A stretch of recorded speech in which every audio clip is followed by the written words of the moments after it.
Hello, friends of Studio Brule. This is Steve Brule, and it is coffee time where we go over some of the stuff that we're seeing in the media recently. Now, it's been a while since we've had a coffee session, and a lot has transpired. So I'm going to jump straight into it. I don't think I'll get through everything I want to talk about today because there's just been so much. Now, a lot of it has centered around some of the stuff that Bill Gates is doing, as well as stuff coming news about China and countries' responses to things that are going on in China. But the first, I'm going to go through just a couple of quick items here that you've probably seen already. For instance, Coca-Cola. Coca-Cola has decided that it's best for all of their employees in an internal training session to try not to be so white. I mean, we shouldn't really be terribly shocked at any of this stuff anymore because really this is coming at us left, right, and center. It is such blatant racism that you hardly wonder why you should have to even respond to it. Why are they doing this? But this has been coming from feminism for 40 or 50 years.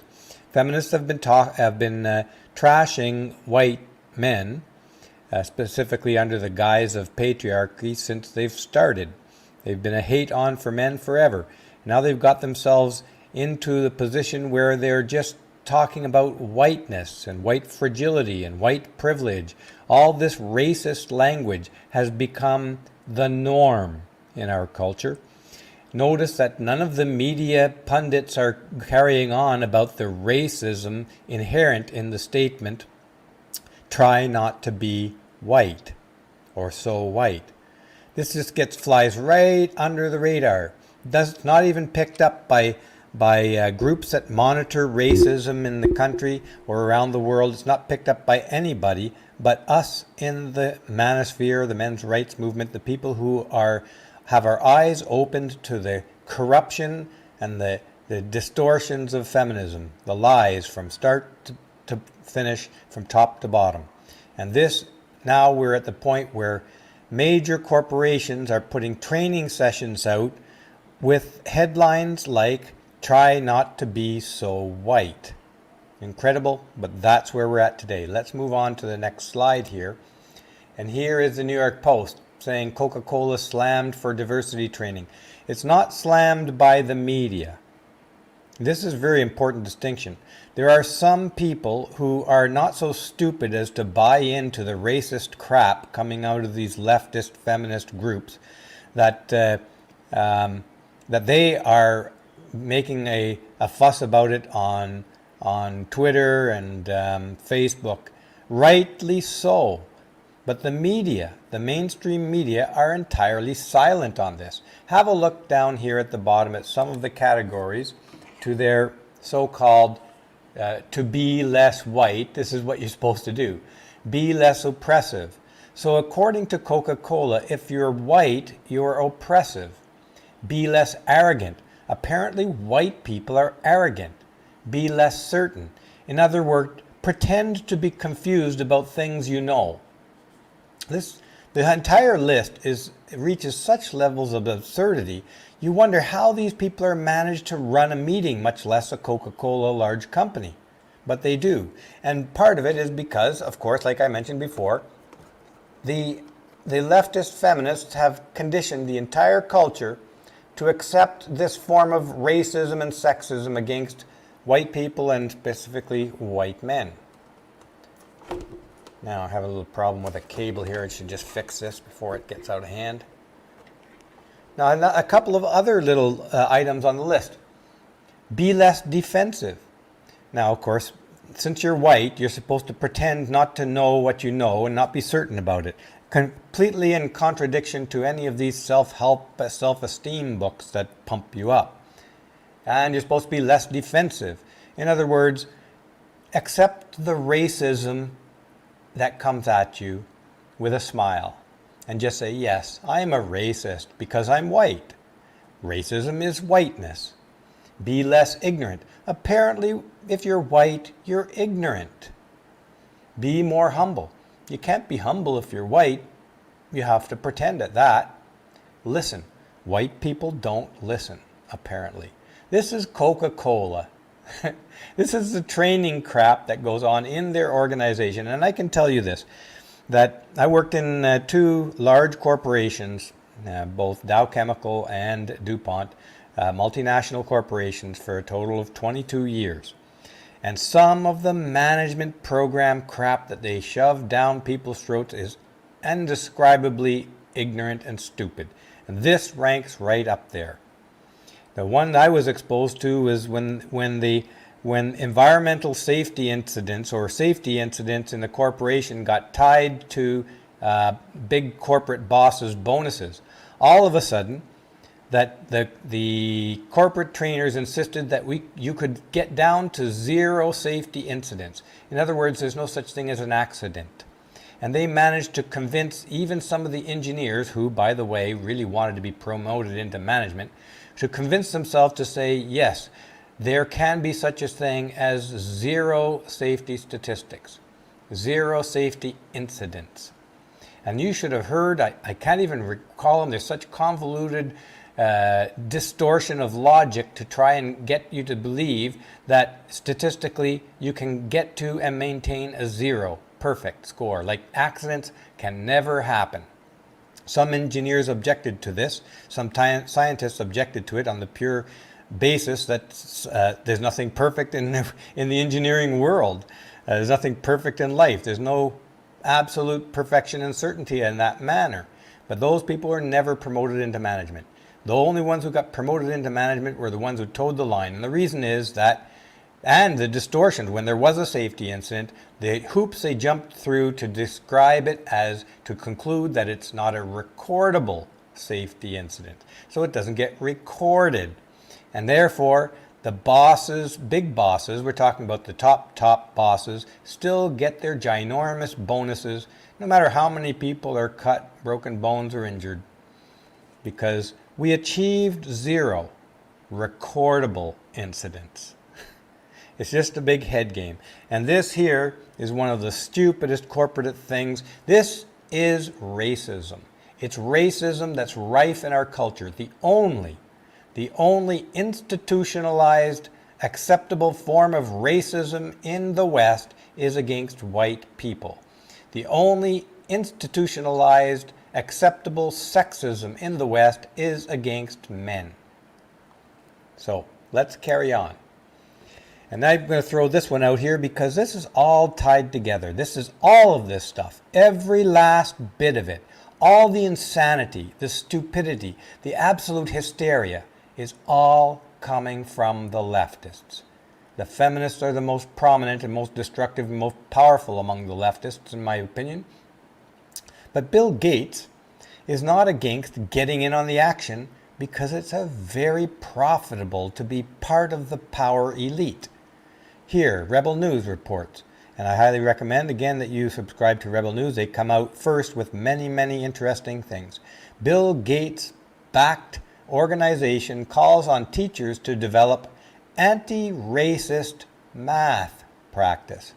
You read that right. And here on Studio Brûlé, we've been warning about this kind of thing for almost the entire time we've been up here. I'd say at least 5 or 6 years we've been warning. We've been up for over 8 years. But almost 5 or 6 years we were warning that and Janice was one of the first to warn that the feminist, leftist, mind-bending illogic would find its corrupt ways into the sciences. And they're not satisfied with feminist glaciology. They're not satisfied with feminist biology as they have at Madison University in Wisconsin. They now are going straight for math. Math in the schools. One politician pointed out this week that we won't fix the Western problems until we fix the education system that allows people, that enabled people to vote for Trump. Well, Trump was the only guy who was going to stop this nonsense. Now we're really up the creek without a paddle. Anti-racist math. Now let's have a look what they mean by that. And I'm singling out Bill Gates in this because Bill Gates' name is popping up everywhere these days. From meat to climate change to vaccines to the school system, Bill Gates is everywhere. And why? This is what we have to ask. Why? And I'm going to ask you this question to think about throughout this presentation. I'll just read it out here. I prepared a little question. Who gains if we all believe Bill Gates? And what does he gain? Well, we know Bill Gates gains if we believe Bill Gates. And what he gains is enormous power in the world. He is among the most powerful elites now, and he's seeking to double and triple and multiply his power enormously in the coming years to become one of the emperors of the world, one of the untouchables, one of the first top royalty of a global one world government. So what does Bill Gates have to say about this? If you can read from the top with me. I know this is a very small print this time, so I'm going to expand it a little bit. White supremacy, this is not Bill Gates' words, this is the Bill Gates' organization that is printing this stuff and is encouraging us to get rid of the white supremacist math, apparently, that's being taught in the school systems. Reading from the top. White supremacy culture infiltrates math classrooms and everyday teacher actions. Coupled with the beliefs that underlie these actions, they perpetuate educational harm on Black, Latinx, and multilingual students, denying them full access to the world of mathematics. The table below identifies the ways in which white supremacy shows up in math classrooms, the text says on page 6. I'm reading from this. These are sections taken from the Rebel News article. And keep in mind that the only thing keeping people from the world of math is the utter inability to do math. Anyways, let's read on. These include the focus is on getting the right answer. Independent practice valued over teamwork or collaboration. Real-world math is valued over math in the real world. Students are tracked into courses, pathways, and within the classroom. And participating structures reinforce dominant ways of being. You can read the feminist pseudo-intellectualism there in every line. Focuses on getting the right answer, as if that is a problem. What do you have us do? Focus on making sure every airplane falls out of the sky because some dimwit couldn't do basic math? Focus on independent practice valued over teamwork or collaboration. Well, I'm afraid the kind of intellectual work that goes on in mathematics is individual. It goes on in your brain. If you don't have a brain for math, you don't do math. You can't do math. You can't change that. Only the individual can figure it out if they test themselves against a rigorous math course. But no, feminism wants everybody to be perfect and equal at everything. Just not possible. Let's read on. These quotes are, if you'd never been exposed to this stuff before, these quotes are mind-numbingly stupid. They make us realize that our educational system is being run by the most intellectually crippled people in our culture. Read from the top with me, if you will. These common practices that perpetuate white supremacy. The non sequitur in that is unbelievable. How those practices they identified, getting the right answer, independent thought, perpetuates white supremacy is never explained at all. White supremacy culture create and sustain institutional and systemic barriers to equity for Black, Latinx, multilingual students. In order to dismantle these barriers, we must identify what it means to be an anti-racist math educator. Now this next paragraph, this next quote, should send shivers down your spine when thinking about who is educating the kids of the future and what impact they will have on our society. Reading from the top. math teachers ask students to show work, that the teachers know so that the teachers know what students are thinking. But that centers the teacher's need to understand rather than the student learning. Suddenly, the cooperative, or I should say, what was the word they used there? Teamwork and collaboration is no longer important if it means the teacher needs to understand how the student is thinking. Now think about that for a second. I mean, the insanity of it is just mind-boggling. How is the teacher supposed to guide a student to understanding if they don't know how the student is teaching? This is unbelievable. And this is our education system being crafted beneath our feet by the Biden administration putting this stuff into classrooms. The only possible goal or result, but I suspect it's their goal, is to create an entire culture of confused idiots who can be easily then manipulated because they don't have a single capacity, no one amongst them, and no will to actually think for themselves and think reasonably and logically and come to reasonable and logical results. This must be their goal, and I think this is why Bill Gates is pushing this stuff. But let's read this stuff again here. It's a problem that centers that the teachers need to understand rather than the students learning. No, it does not mean that at all. It's just another giant non sequitur. It becomes a crutch for teachers seeking to understand what students are thinking and less of a tool for students in learning how to process. What nonsense! In what world does a student learn more when the teacher can't understand how the student is thinking? In what world does that work? Read on the last bit here. Thus, requiring students to show their work reinforces worship of the written word as well as paternalism. Oh my God. I mean, 10 years ago, I wouldn't have imagined I'd have to read this kind of utter hogwash crap. It's self-evidently stupid. It's self-evidently a mixed up jumble of leftist Confucianism. And I don't mean Confucian in the Oriental sense. I mean Confucianism in the sense that they are deliberately trying to create a population of confused, easily manipulated morons out of the next generation of kids. That's what they're trying to do. And I'm afraid I'm getting to the point where I think they're going to succeed at this, unless there's an enormous uprising of us peasants to shut all this elitist nonsense down permanently. Anyways, here's what's going on in social media. Facebook will temporarily reduce visibility of political content for some users. In other words, it's more censorship. They're not going to allow certain people's viewpoints to be spread on their platform if they don't line up with stuff like teachers teaching new math. If you criticize, I'm guessing that if you criticize this new math curriculum, you'll get crushed out of Facebook too.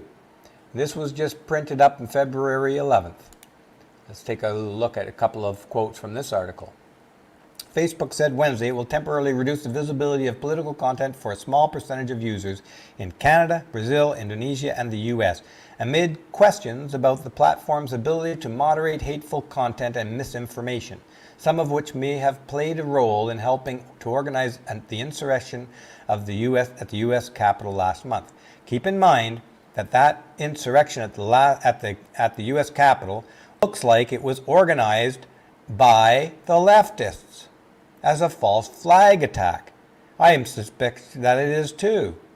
The whole reason for the leftists promoting that, there was a video that came out this week of a Trump supporter trying to get the police to call in backup to stop the protesters at the Capitol. And this hasn't even gone through the courts yet, and the media is treating this as if this was an actual insurrection by Trump supporters. This is insanity. It's insanity as observed from the outside, it only makes sense if you look at it from how the Democrats are benefiting from publishing this and having the public believe this nonsense. But who are they going to censor? Of course, Facebook is a Democrat-owned, Democrat-supporting organization. They're going to censor anybody who criticizes Democrats and leftist policies. Read this quote here. COVID-19, information from health organizations and local and national authorities will be exempt from the experiment. So will be content from official government agencies, from the leftists. This is a leftist coup of the entire Western culture. Let's read on. And this, who are they censoring? Robert F. Kennedy Jr. has been banned from Instagram. And why? This is the same day this came out. Same day, the same article, a different platform, same day newsprint. We removed this account for repeatedly sharing debunked claims about the coronavirus or vaccine, a spokesperson for Facebook, which owns Instagram, said in a statement.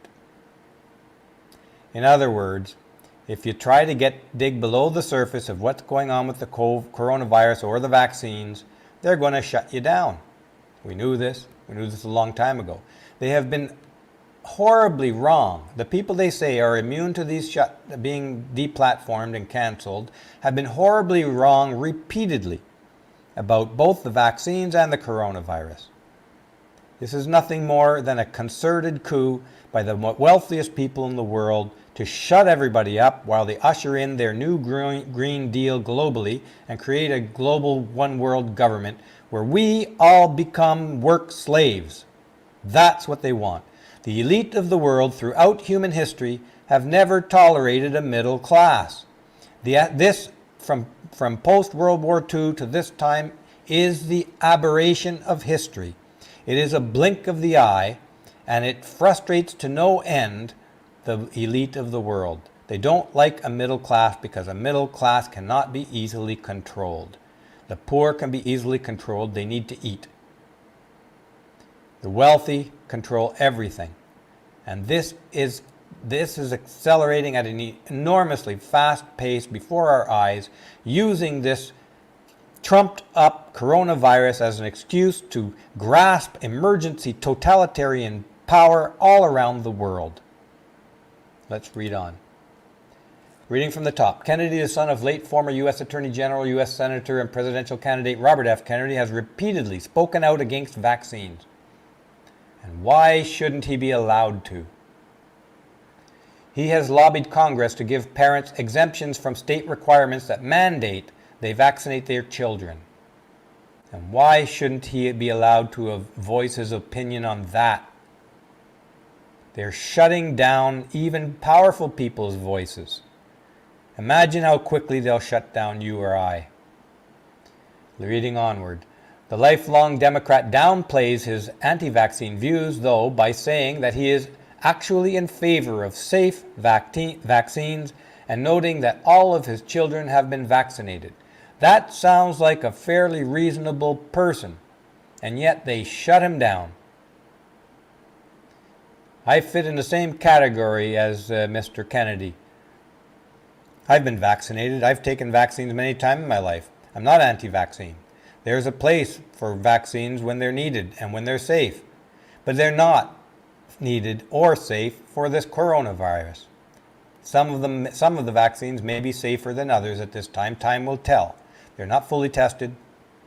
And the coronavirus itself, for the majority of people who are taking this vaccine, is absolutely, completely harmless. This is a coup. It is a coup by the elite to completely take over the world, and they've used the sheep, they've used the peasants, scared them to death with a fake coronavirus emergency in order to ramrod in their policies for taking over the world. Let's read on. Facebook has struggled for years to crack down on vaccine misinformation. Misinformation. And announced yet another effort to do so earlier this week.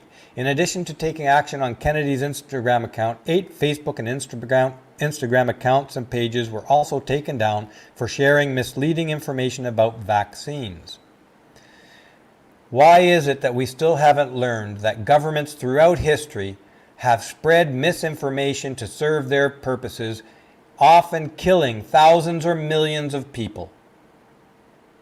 And yet Facebook is doing the same thing to support this Democrat U.S. government and the leftist governments around the world. On Monday, reading onwards in the second paragraph, the company announced several ways it plans to better combat vaccine misinformation, including making it harder to find accounts through searches on Facebook-owned Instagram that discourage people from getting vaccinated. So you can't even discourage somebody from getting vaccinated without getting your account deleted. Well, I'm telling you right now, folks, I'm not getting vaccinated. I will wait until I see that this thing is damn safe and needed. Those two questions have not been answered. They have not met the requirements for you to say this vaccine is safe and needed. It's needed only for Bill Gates' profit and the governments and elites' power and control over the people of the world. Let's take a look on here. Now, as you may know, some investigators went over to China, Wuhan, and investigated a year after the fact. They were kept out. Keep this in mind. China did not allow independent investigators to come into the country for nearly a whole full year. And what happens? Let's have a look. This is so predictable, it's just nauseating. This is on PM Media. WHO researcher investigating the origins of COVID-19 worked with Wuhan lab for 18 years and received money from China. Are we so gullible, people? Are we so gullible that won't matter? The guy's in China's pocket, and he's an insider of the Wuhan lab, and he becomes the independent investigator on the team? This is a laughing stock. You'll be laughed right out of you should be laughed right off the planet for even sending those folks over there. But let's have a look. Just in the small print here, it says the WHO announced its conclusion Friday that the Wuhan lab was extremely unlikely to be the pandemic's birthplace. Well, China had a whole year to clean up that whole mess, didn't they? What a bunch of jokers. How and who can possibly have confidence in these jokers at whatever they pronounce? Let's read on. Daszak has previously warned that the public not to, quote, rely too much on U.S. intel in relation to coronavirus information because it is, quote, wrong on many aspects and politically charged. He also reportedly donated 13 times to Hillary Clinton in 2016. No conflicts of interest here, nothing to look at. Move along, folks, and just do what you're told.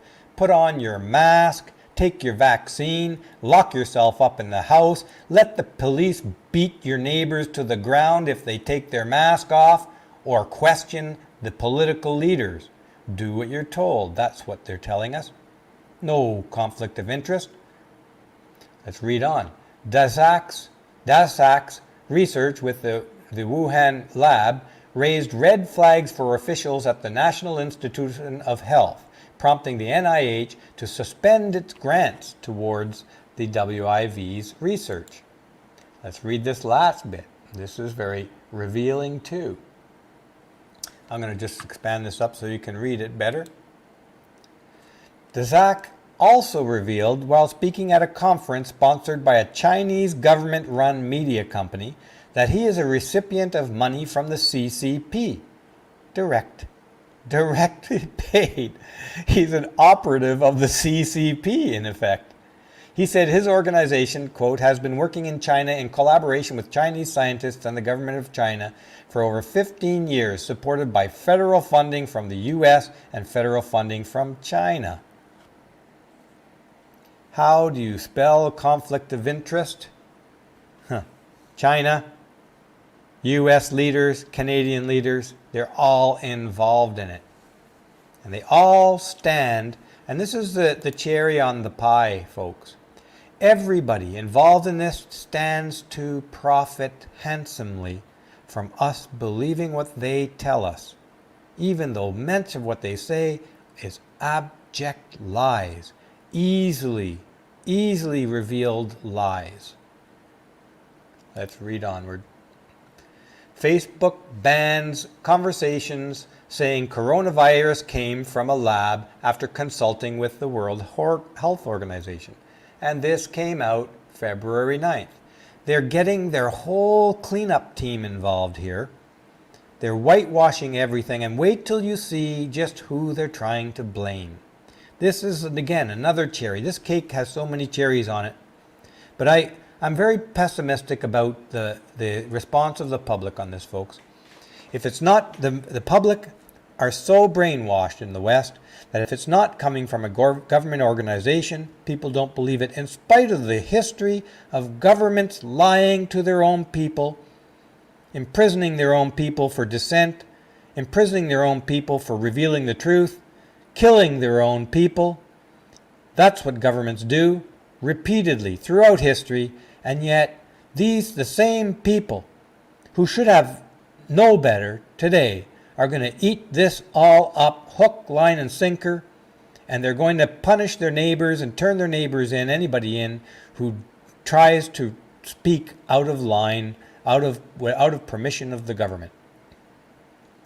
So here they are. Facebook is banning conversations saying the coronavirus came from a lab. You can't even talk about it in public. This is how bad our culture is getting. It's absolutely, it's terrible, folks.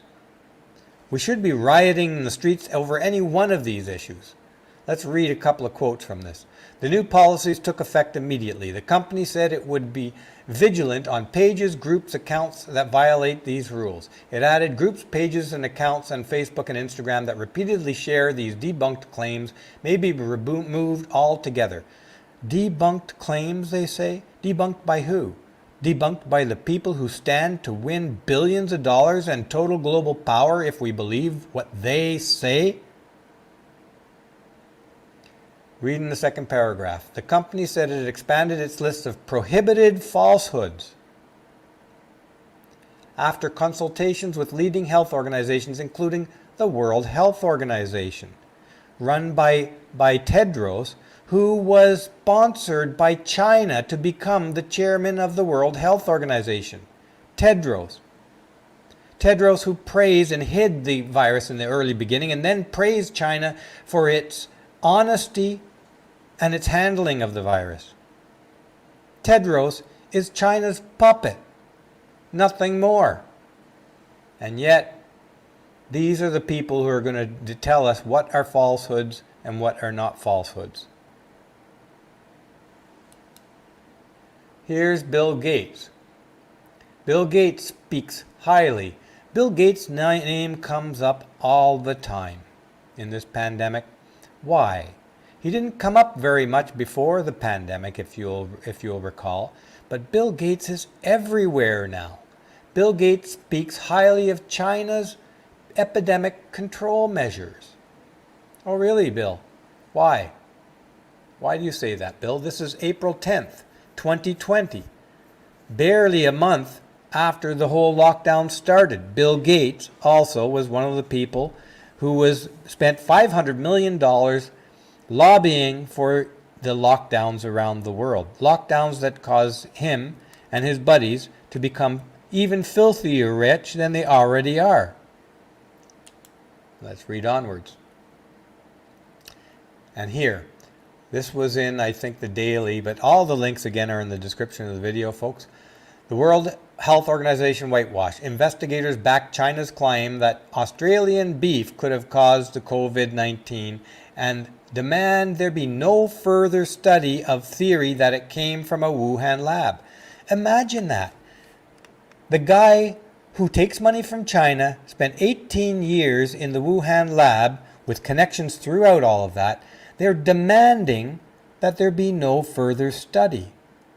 They're even to predict. They're even trying, not only trying to prevent you from talking about it, they're trying to prohibit anybody from looking into it. These red flags are everywhere in this situation. Everywhere. There's so many red flags that there's nothing else we can see but red flags in all this crap. Let's read the fine print here. WHO scientists have lent credence to Beijing's assertions that the COVID pandemic originated outside China. Not just outside China, but they're specifically, and China started a war on this with Australia in the early days of the pandemic. They've put crushing import taxes on everything that comes from Australia now. But in any case, let me carry on. The investigators' rubbished theory COVID leaked from the lab as fact-finding mission to China concludes. How can they go there a year after the fact and conclusively decide that it didn't come from the lab? That's impossible. It is absolutely, completely impossible. What's going on in that lab today has no bearing on what went on in that lab a year ago. When people have disappeared, there was one Chinese scientist who worked in that lab, if you remember, early on in the pandemic. This woman disappeared. She criticized the government and she revealed information about what was going on in the lab, and she disappeared. What would it take for people in the West to wake up? What the people in the West need to do is kick every last leftist politician out of power as fast as you can. Kick them out entirely. They're all corrupt to the bone. Reading onward. Dr. M. Barak, who led the probe, said theory is extremely unlikely and should not be studied any further. But he called for further studies into whether virus was imported into China, possibly on frozen foods. Why weren't the first cases in those other countries then? Why were all of the first cases in China? I don't recall hearing anything coming out of Australia till long after. But the more concerning thing here is that they want to prohibit looking into some aspects of this. Anything related to China's guilt is prohibited. Anything related to absolving China is acceptable. Let's read from the top here. Sorry for the fine print, but there's quite a lot packed into this. And again, you can read the entire study on the links in the description of the video. I'm going to read right through this from the top. The WHO has previously come under fire from world leaders, including ex-US President Trump, for being China-centric and uncritically parroting Beijing propaganda, playing down the severity of the disease until it was too late to stop it becoming a crippling epidemic. That's a very valid point, but they want to crush that even further. Dr. Tedros, the WHO chief, who also came in for heavy criticism for his praise of China, describing its commitment to transparency as beyond words. During the early stages of the outbreak, despite strong doubts about data coming from Beijing and a past history of covering up potential pandemics. So here we have it, folks. The data coming out in the beginning was very suspect. China prohibited any foreign independent investigators from entering the country to study the situation for a year. And China, Beijing, has a history of covering up just such potential pandemics in the past. But now they're insisting that we cannot look into any avenue of China guilt with respect to coronavirus. This is Orwellian in the extreme. Reading in the next paragraph.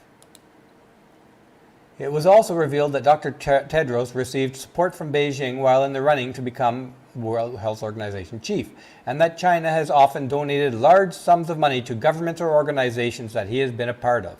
These people are all bought and paid for puppets.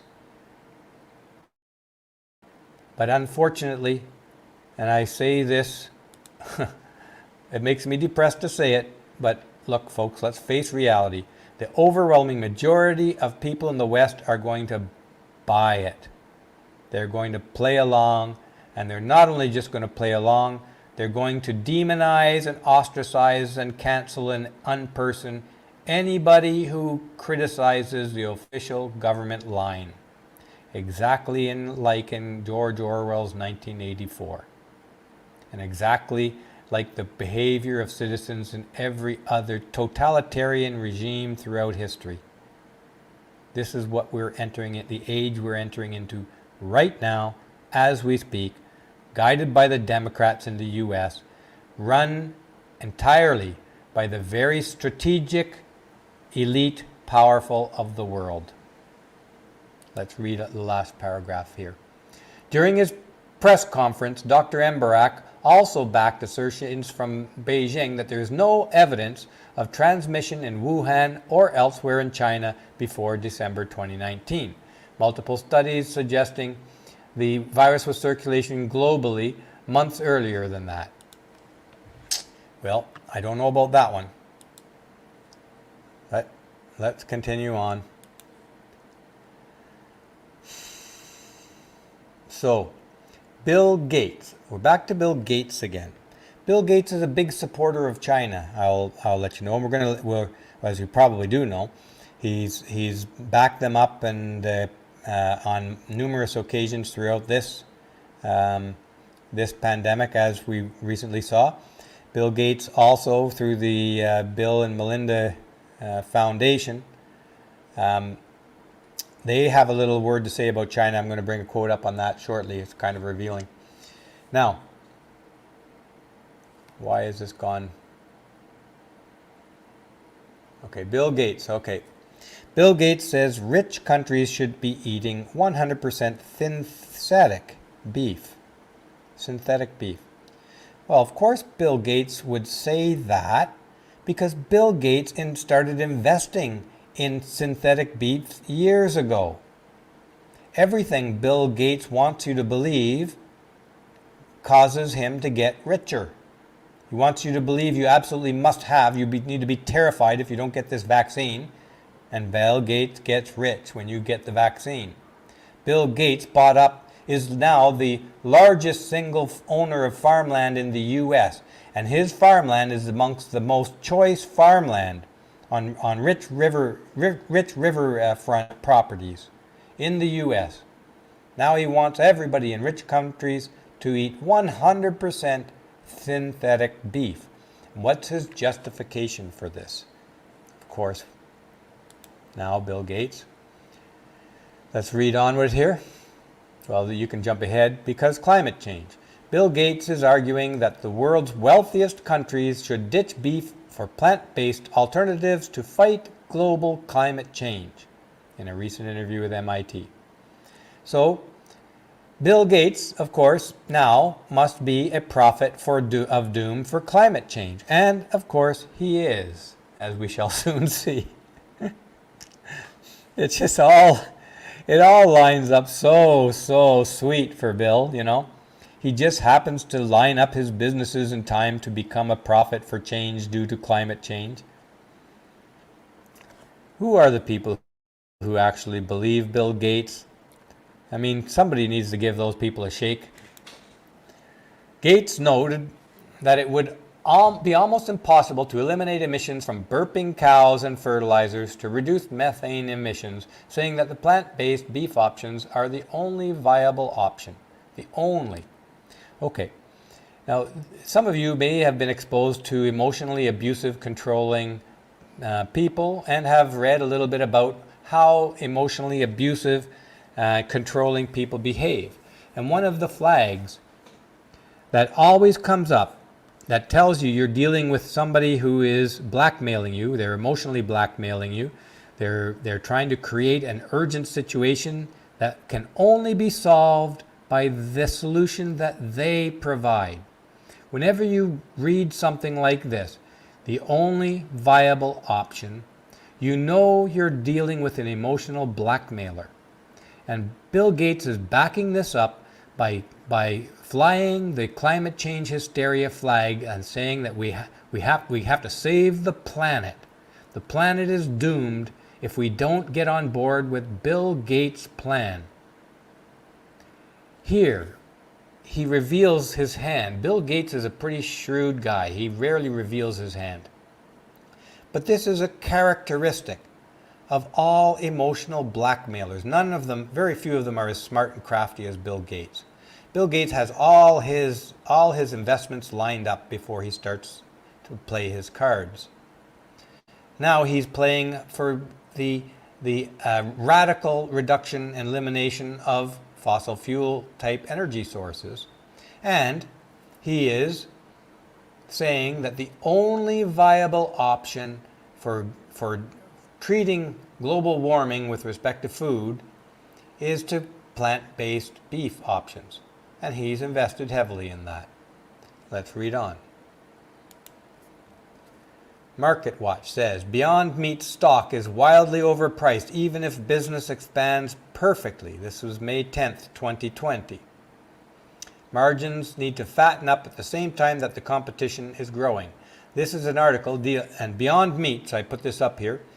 It came in at a market capitalization of 1.5 billion and went up to 9.5 billion almost overnight on Bill Gates's hype. Beyond Meat is Bill Gates's company. Let's read on. This from Changing America. The world's first 3D printed lab-grown ribeye steak is unveiled. Now, what do these two things have in common with the recent, this one came out May 10th. Now these new sets of articles, this is not moving on me again. Why is that doing that? Every once in a while it does this. I'm going to have to reload it. Nope, that's not going to work. Sorry, bear with me, folks. Minor glitch here. Okay. So this came out early May. Bill Gates ahead of the game on this. This one, I've cut off the date on that. I think this came out just around the same time as, you guessed it, the Wuhan Investigating Committee claiming that the Wuhan virus came from Australian beef. Let this sink in, folks. Bill Gates' friends investigating, and his friends in China and his friends at the World Health Organization, waited a year to go over to Wuhan, cleared China of all wrongdoing, and helped and backed up China's political play on blaming Australian beef for spreading coronavirus around the world. At the same time that Bill Gates is saying we all need to start eating vegetable beef. You see where I'm going with this, folks? Bill Gates' friends, who he probably talks to regularly, are putting the blame for coronavirus pandemic around the world on Australian beef at the same time that the very same time. These things are just coming out within a week of each other. At the same time that Bill is promoting his artificial beef as the only solution for climate change. You can't make this stuff up. It's insane. And the saddest part of it is that the majority of the people in the Western world are going to buy it. They're going to believe Bill Gates. Reading on. This report identifies top 5 cultured meat companies, 2 of which are owned by Bill Gates. I don't think I need to read that there. Cultured meat startup Aleph Farms raises $12 million. And let me read further on. Aleph Meat is the one that's creating a cultured beef. This is not plant-based. They're taking animal cells out of live animals and they're culturing them in a scaffold with using, I think, is 3D printing technology to create something that looks and feels like beef. Bill Gates is involved in that too. Read this bit here. Added Sonia Cargill, Protein North America's Managing Director of Growth and Ventures Strategic Pricing. Cargill invested in another cultured meat producer, Memphis Meats, with a group of funders that included Bill Gates and Richard Branson. Do you see why they want to pin the coronavirus pandemic on Australian beef, which Australia produces a lot of beef and exports a lot of it to China? Not anymore, because they've slapped such high taxes on it. At the same time that these guys stand to make a killing producing fake beef, cultured beef, vegetable-based beef.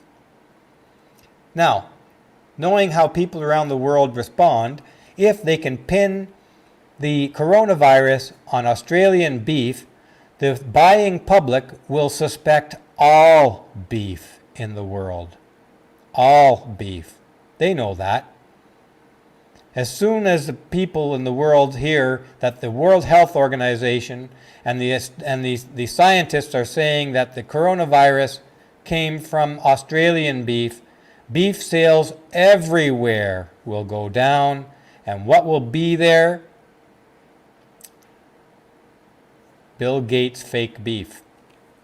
Bill Gates is not a stupid guy. He's extremely strategic, and he gets all his ducks lined up before he does anything. Bill Gates and Rich Branson are betting on lab-grown meat might be the food of the future. That goes back to 2018, folks. 2018. Mark Carney says climate crisis deaths will be worse than COVID. And we're not done with Bill Gates yet, in case you're wondering, because there's everywhere you look, Bill Gates is involved. Now, of course, the climate crisis, Mark Carney wants to claim this. Of course, we've got to keep the people scared. We've got to keep. How can you have people motivated to buy Bill Gates beef if the climate crisis isn't worse than COVID-19? Of course, it's worse than COVID-19. It has to be, or Bill Gates' business won't fly. Reading from the top. One of the biggest issues you cannot self-isolate from climate. I have air conditioning. He said, that is not an option.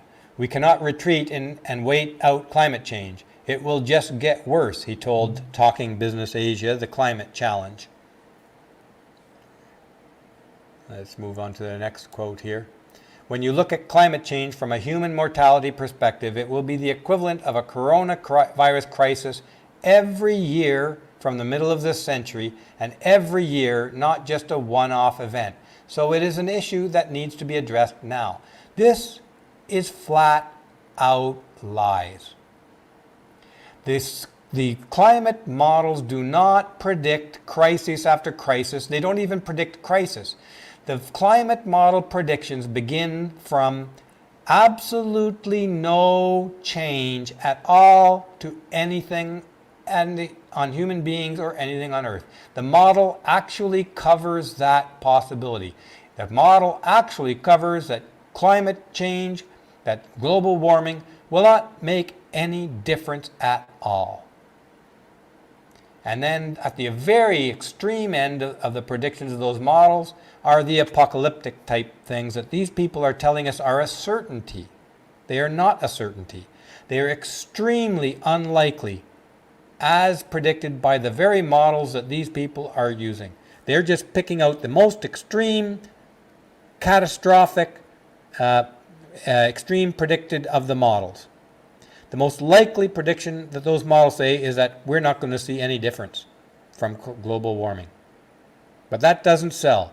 That doesn't help Bill Gates' business. That doesn't help them usher in a one world government. That doesn't help them turn us all into work slaves, which is their ultimate goal. I'm going to, let's take a look ahead here one more. Mr. Carney, who is tasked with persuading policymakers, chief executives, bankers, and investors to focus on the environment, said, the scale of investment in energy, and sustainable infrastructure needs to double. Of course it is. None of them are going to get rich if they don't persuade people of that. Now, there's more on Bill Gates here with the climate change stuff. Bill Gates is one crafty little fellow. I'm going to pause here for a second and acknowledge Phil Rader. Thank you so much, Phil Rader, for generously supporting Studio Brûlé. And Phil Rader says, if you want to learn more about Bill Gates and his works, read up on how he will benefit from changes to Indian agriculture supply management. And there's a farmers' strike on there recently. It might still be going on, right? Millions of small Indian farms 5 acres supply most of the food in India. That's a good point. I may look into that, Fillerator. Okay, now let's have a little bit more look at Bill Gates and his craftiness. Bill Gates says, forget the climate policy tweaks and go for the big stuff. Microsoft founder and philanthropist, there's nothing philanthropic about the Bill and Melinda Gates organization. It's purely self-interest. Anyways, he thinks the U.S. needs to get a lot smarter to help the world eliminate greenhouse gas emissions by 2050. This was from Politico. Read from the top with me, if you will. I'll expand that up for you. Forget unrealistic notions about abolishing fossil fuels in a decade or modest efforts to make electric vehicles a little cheaper, electric vehicles which we cannot provide the electricity for. Bill Gates says President Joe Biden needs to go big on climate change by fostering the major technological changes that can eliminate greenhouses throughout the economy by the middle of the century. Okay, Bill? Bill Gates warns that manufacturing could challenge climate goals. February 15th. On a personal note, now this one I just quote this one thing. This isn't the center of the reason for the article, but I wanted to quote this because, again, it's revealing about Bill Gates. On a personal note, Gates says in his book that after years of dismissing activists' calls to divest from fossil fuels, he sold his direct holdings in oil and gas companies in 2019. Bill Gates is such a smart guy that he didn't believe climate change until after he sold his holdings in oil and gas. The climate change, environmental modeling, and all the rest of that has not changed much in 30 years or more. And Bill Gates has had all this time and energy to look at it all. And what did Bill Gates do? He was pro oil and gas until 2019. And after 2019, which is a year after Al Gore said that New York City should be underwater, after he sold his oil and gas holdings, Bill Gates says we have to shut down the oil and gas industry. You can't make this stuff up, folks. He's a full-blown, overnight climate change prophet, global warming prophet, now that all of his ducks are lined up to profit from being a climate change prophet. Bill, I admire the audacity of your plans, but you're a dangerous psychopathic manipulator. Read the last sentence. The Gates Foundation's endowment did the same, but not because Gates became convinced that divestment would push companies towards clean energy. No, that comes later.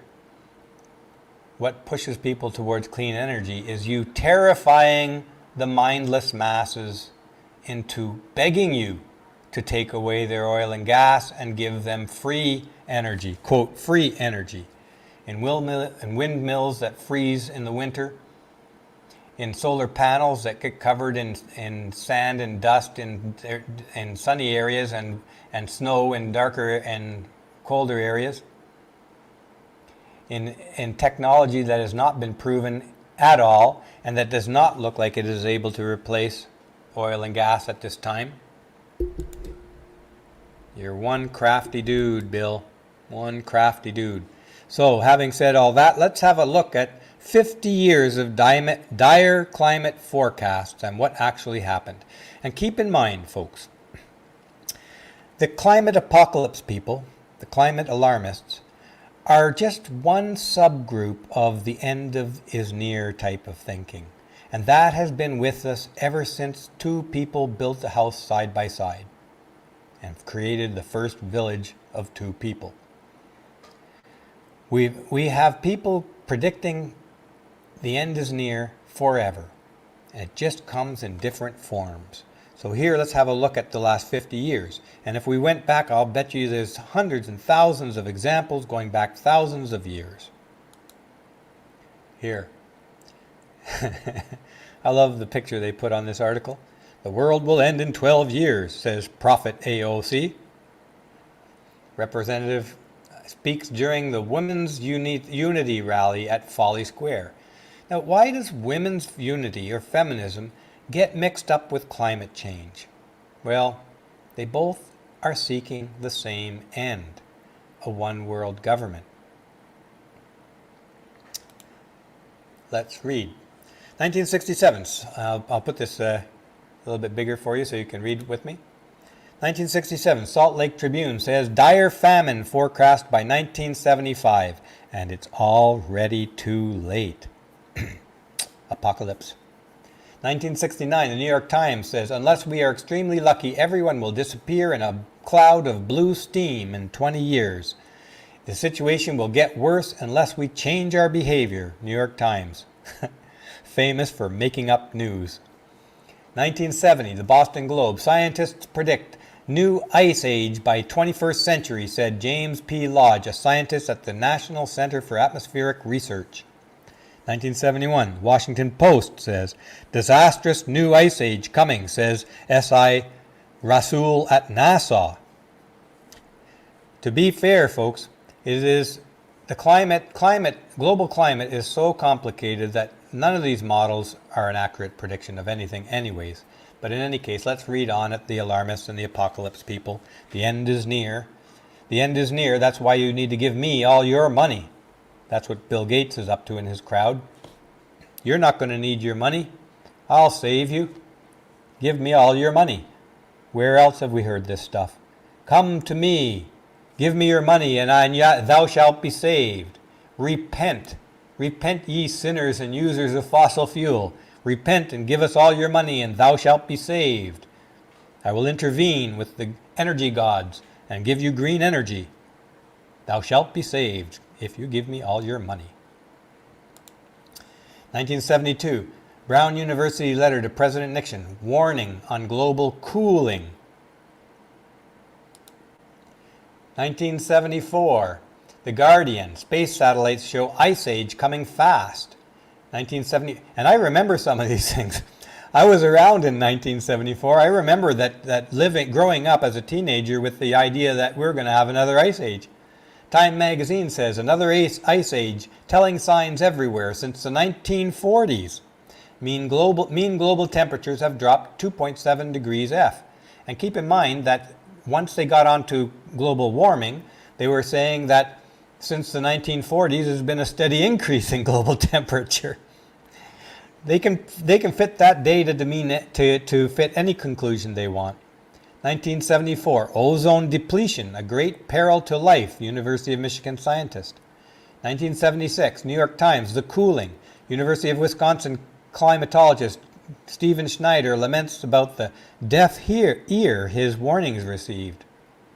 1998, Agence France Presse, Maldives will be completely underwater in 30 years. And I remember this exact prediction. I was working at Dow Chemical in 1988 in the R&D department when they started making these predictions. And it wasn't just the Maldives that they were predicting. This is before Al Gore and his nonsense. 1989, the Associated Press, the UN official says rising seas to obliterate nations by 2000. 20 years ago, folks. Nations were to be obliterated. 1989 in Ceylon, New York City's West Side Highway underwater by 2019, said Jim Hansen, a scientist who lectured Congress in 1988 about the greenhouse effect. Where are these predictions now? It's comical. In 2000, The Independent, snowfalls are a thing of the past. Our children will not know what snow is, said senior climate researcher. This is wild, folks, but these are people considered to be experts. These are the kinds of people who are telling us today that we need to put all our energy towards fixing climate change. It just so happens that it's going to put all the power in the hands of Bill Gates and his friends and in the one world government they want to create, turning us all into work slaves. The Guardian, 2004, the Pentagon tells Bush climate change will destroy U.S. Britain will be Siberian in less than 20 years. That's in 2000. So Britain should be Siberia in 3 more years. If you have land in Britain, better sell now. 2008, the Associated Press says, NASA scientist says, we're toast. In 5 to 10 years, the Arctic will be ice-free. Well, that's more than 3 years ago. The Arctic still has a big pile of ice in it. It's a lot pretty far from ice-free. And you guys remember when these globalists like Obama's and the Al Gores of the world buying oceanfront property in Martha's Vineyard while predicting that Martha's Vineyard is going to be underwater? These people don't believe a word that comes out of their own mouths. 2008, who won't remember this? Al Gore. Al Gore warns of ice-free Arctic by 2013. Al Gore put out his, now we should consider it a farcical comedy of a movie called Inconvenient Truth, which was inconveniently for Al Gore filled with lies. 2009, The Independent. Prince Charles says just 96 months to save the world. 96 months. 96 months is what? 8 years? 8 years roughly? To save the world. 8 years takes that to 2017. The price of capitalism is too high, says Prince Charles, who just stands to become one of the emperors of the world if regular people can't take advantage of capitalism to make their own lives better. They want to get rid of capitalism because they don't want people rising up and threatening their own totalitarian power of the world. The Independent. In 2009, Gordon Brown says we have fewer than 50 days to save our planet from catastrophe. I don't know how he could be that stupid to say, put his word on the line of 50 days. What, was he drunk and high at the same time? 2013, The Guardian says the Arctic will be ice-free in 2 years. That's 2015. The release of a 50 gigaton of methane pulse will destabilize the planet. The end is near, friends. The end is near. Gather around, listen to my words, and give me all your money, and thou shalt be saved. 2013, The Guardian. The U.S. Navy predicts ice-free Arctic by 2016. The U.S. Navy's Department of Oceanography uses complex modeling to make its forecasts more accurate than others. Now, they better get back to the drawing board because 2016 is come and gone a long time ago and we still have ice in the Arctic. I'm going to have to go up there with a hairdryer and help those guys out.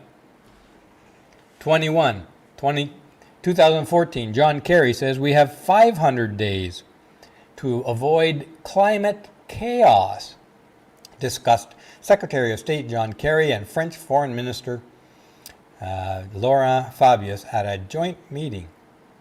These guys have no connection to the real world. The only thing what helps them make these statements, folks, is that they know that the voting public isn't going to remember anything they say. They can get them scared today, frightened out of their britches, and tomorrow they'll forget. They count on the regular people forgetting or not paying attention. Just get them scared. And once they're scared, take their money. Grasp your power. And then none of it matters again. That's what it's about. Let's read on. And in spite of all of this, with Bill Gates cheerleading China, with delegations from the WHO and the UN covering for China, putting a blame on beef in Australia, and hanging a lot of this, pushing the climate change in order to get your agenda moved forward, it is China who is the biggest producer of greenhouse gases in the world, and none of these people are criticizing China. Doesn't that say it all? China built 3 times as much coal power in 2020 as the rest of the world combined.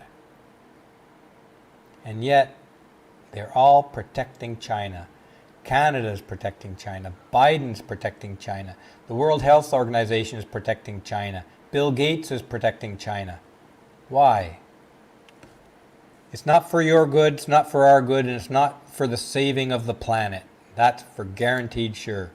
Here, Bill and Melinda Gates Foundation, on their very website, they have an entire section committed to their work in China. And all it is praise, praise, praise.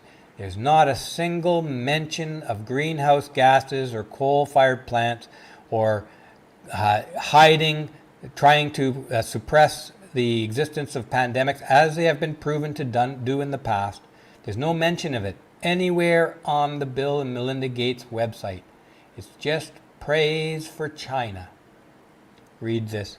China has achieved remarkable success in addressing health inequity and poverty over the past decades.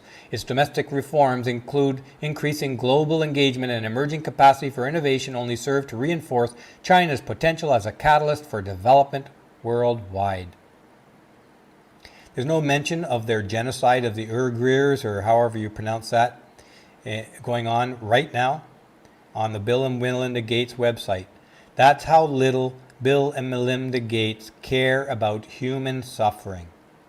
They don't mention it. They praise China because it serves their business interest, and it serves their interest in becoming emperors of the world. There is nothing sympathetic, empathetic, or pro-human about, or gifting to humanity about Bill and Melinda Gates' efforts in any of this. Let's read on. Bill Gates optimistic about COVID-19 recovery by cooperating with partners, including China. This is back in September 16th of 2020.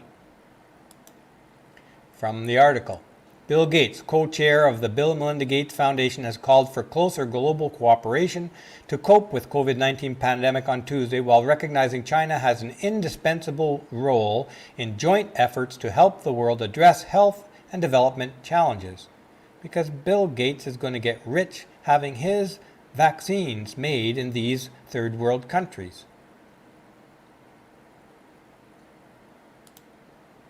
In April, the World Health Organization, governments around the world, and other partners, including Bill and Melinda Gates Foundation, launched the Access to COVID-19 Tools Accelerator, a global collaboration to develop diagnostics, therapeutics, and vaccines, and to make sure they are delivered equitably to those who need them the most, no matter where they live or how little money they have.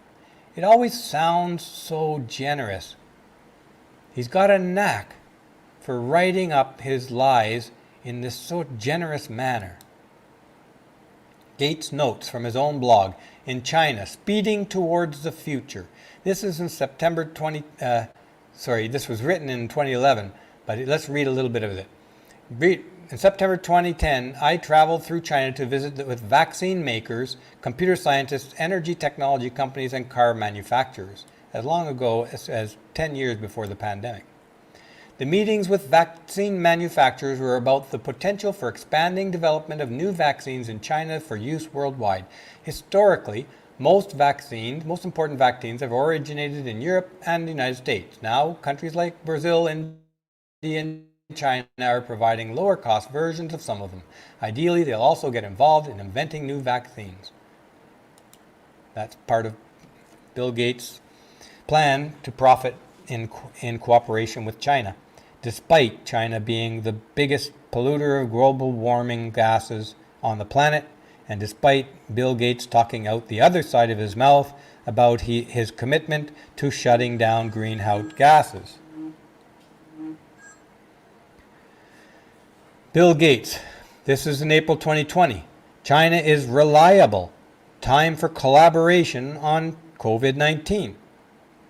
Well, had a little problem with the world knowing that China was the originator of the virus at that time, and China locked its borders up so tight nobody could get in and look at anything in there for a whole year. But Bill Gates is insisting that China is reliable. Reading from the top. The Chinese have made all the data accessible. I mean, how do you respond to that? Somebody shows you a black cat and tells you it's a white rat, and they just keep telling you that. No, it's a white rat. They're just going to keep telling you until you're worn down and say, okay, it's a white rat. Bill Gates said, while praising the country for its contribution to the global research on the novel coronavirus, as well as to avoiding a medical supplies market disruption. Read that last one again. Any of you Canadians out there will be familiar with this. The Canadian government made a deal for millions and millions of vaccines from China, and what happened? Nothing. China was unreliable. They didn't deliver any vaccines. Isn't that something? Thank you, Bill Gates. You got all Canadians all supporting and believing in the reliability of China, despite all the evidence. What we have here is a white rat, not a black cat. It's a white rat. Canada's failed vaccine partnership with China, the ongoing search for transparency. October 6, 2020. This should come as no surprise to anybody. China does not have a record of transparency like Bill Gates claims. It doesn't have a record of human rights, respecting human rights. Quite the opposite. It's unreliable. Some products don't even work. Let's have a look at this article. I'll expand that out for you. Margaret McQuaig Johnson, formerly Assistant Deputy Minister overseeing Canada's vaccine collaborations with China, recently told Global News that China has a history of creating customs obstacles as leverage in trade disagreements. McQuaig Johnson further said that China's success in vaccines is standing on the back of Canadian researchers and scientists. Over the years, we helped China develop its capacity, but China is no longer a reliable partner. Sure isn't. We didn't get any vaccines. You ordered vaccines and you got nothing. And that's the country that Bill Gates bends over backwards, protecting, promoting, and excusing, and developing, and promoting their reliability. Bill Gates. Why anybody believes anything that comes out of Bill Gates' mouth is beyond me. Read from the top, from the same article. Yet, despite millions invested by the Canadian government, months of research setbacks, and eventual termination of the Canada-China Phase 1-2 trial, Canada maintains a collaboration with CanSino and China's military on the vaccine's development. Surprisingly, Doctors Scott Halperin, Joanne Langley, sorry, that got cut off there, so I'll skip forward. While China continues to benefit from the Canadian technology and scientific expertise, it is highly unlikely that Canadians will reap any benefits. If anything, the ongoing lack of transparency will further undermine public trust in the government's oversight of emerging vaccines and exacerbate citizens' vaccine hesitancy. And yet Bill Gates says, and this is recent, Bill Gates says paranoia on China is a crazy approach to innovation. Forever the cheerleader for China because he needs it for his wealth and domination of the world. And here is again the strange relationship between the Chinese government and the Canadian government through Trudeau. Trudeau has been just awarding things to China left, right, and center. I'm going to go through the next few things very, very quickly because I'm actually out of time here. Canadian selected a Chinese firm for security equipment sparked major concerns in the U.S. This was January, this printed, but the issue started late in 2020, or middle 2020. Canada's decision to select a Chinese company to provide embassy security equipment sparked major concerns of the White House last year. While U.S. officials sounded the alarm about July 2020, the deal to have NewTek provide X-ray machines to Canadian embassies, bureaucrats in Ottawa, procurement, Canada, and global affairs didn't see any problems under Trudeau. Trudeau has some kind of special relationship with China. I don't know if we'll ever get to the bottom of that, but so do the Bidens. China, that's part of their their shared goals to run the world.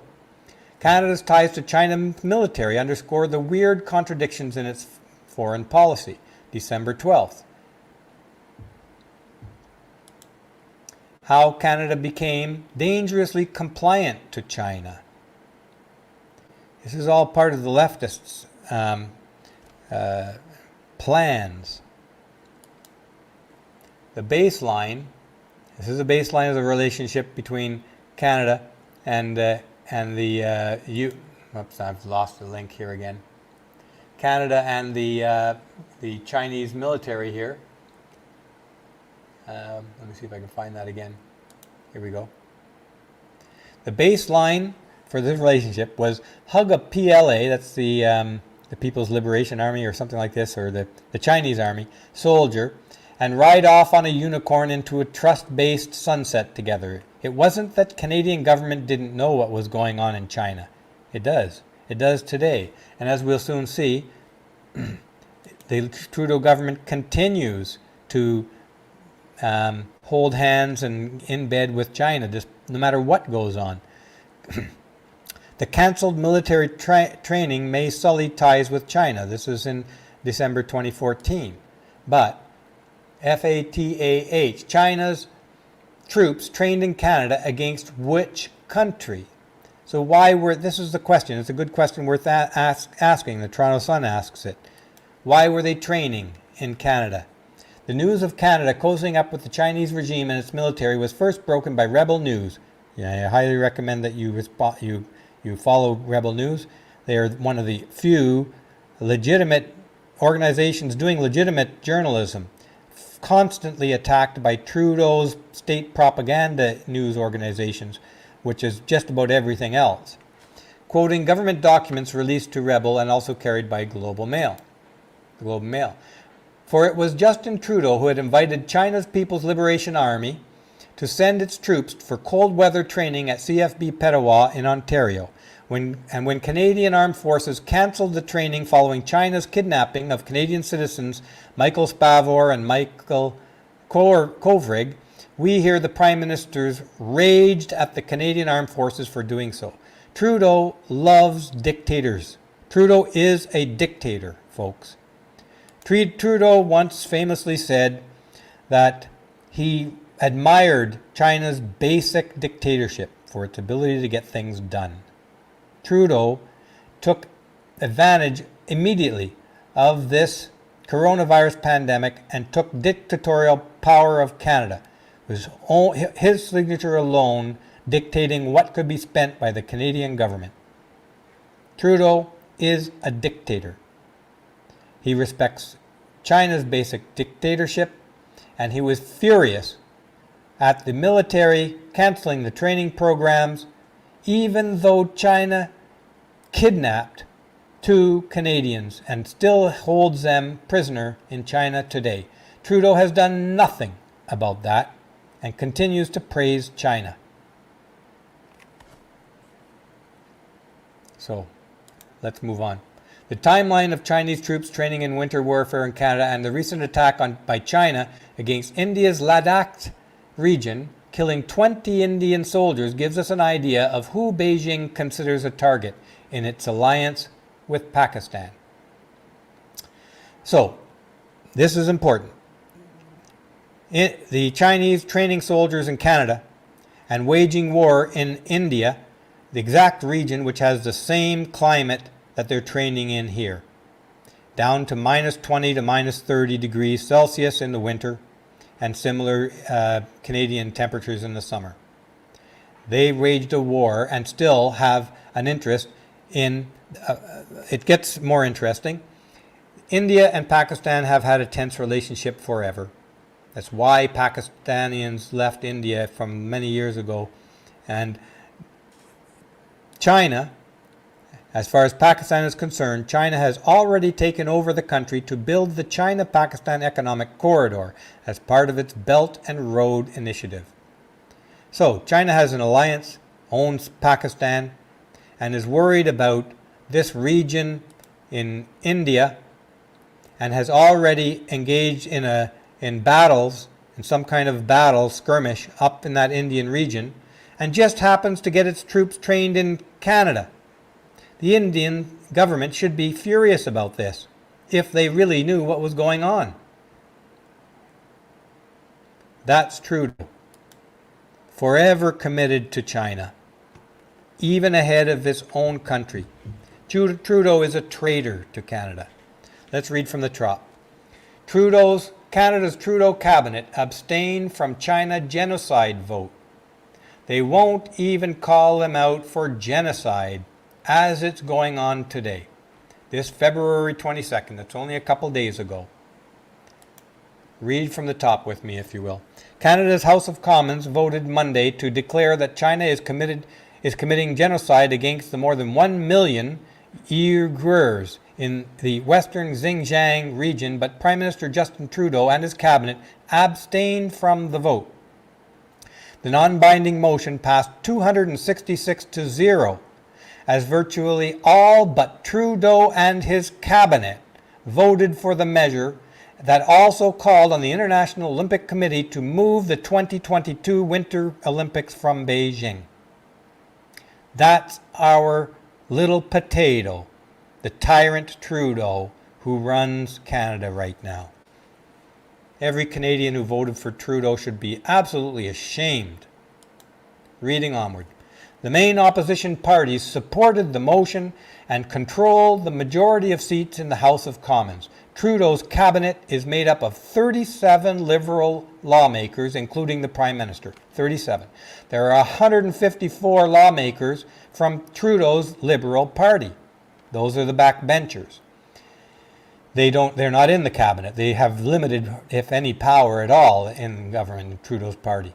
But there are 154 lawmakers from Trudeau's Liberal Party in the House of Commons, and the rest of the Liberal lawmakers voted freely on the motion, and all of the Liberal lawmakers themselves, outside of Trudeau's little niche of tyrannical power in cabinet, they all voted in favor of the opposition's motion to declare this a genocide. And that, folks, that wraps it up for today. And I have to rush out now because I do have another appointment. I'm just going to end with saying I'm really glad that you joined me today for this very long session. It's been so long, a lot of things have been happening. And I'd like to remind you, do something you love today and every day. Every single day. If you don't have something you love to do, find something you love to do and do it every single day. No matter how bad things get, when you do something you love, it actually makes your life better and helps you get through these things. I know it's helped me many times in the past. So with that said, thanks again for joining me on Coffee with Steve, and I hope you can join me again next time for more news from the front, the cultural war front. Bye for now.